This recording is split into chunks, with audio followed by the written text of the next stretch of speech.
Few people have heard of them, but when one hits, the impact can rival that of a landfalling hurricane. Just ask the 5 million people, many near our nation's capital, who lost power back on June 29th because of a derecho, a widespread, long-lived windstorm caused by a fast-moving complex of thunderstorms. Here's a nighttime view from space of the lights from Washington, D.C. and Baltimore and areas to the west back on June 28th. Now here's the same view 2 nights later after the derecho went through. For some of these folks, power was out for almost 9 days. This colorized infrared satellite loop follows the derecho from its beginnings around noon over northern Illinois until it moved off the mid-Atlantic coast around midnight. At the ground, there were about 700 reports of damaging wind along a 600-mile-long path, more than twice the 240 miles needed to qualify as a derecho.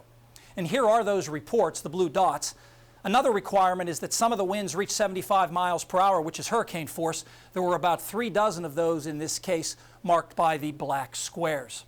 This long swath of wind damage is the calling card of a derecho. On radar, they appear as bands of thunderstorms that are curved or bowed, kind of like a backwards letter C. These are called bow echoes, and the strongest surface winds are typically found right at the apex of the bow. Here's what the June 29th derecho looked like on radar, certainly exhibiting that bowed structure, sometimes as multiple connected bows called a line echo wave pattern. The yellow polygons that keep appearing ahead of the derecho are severe thunderstorm warnings.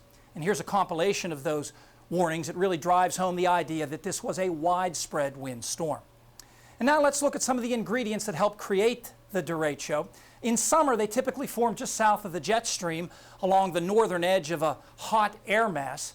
The areas in gray here mark the jet at midday on June 29th. The numbers are some highs that day. That 109 in Nashville was an all-time record. 104 in DC was the hottest June day on record. There was a front at the surface, and those upper winds steered the thunderstorms parallel to that front.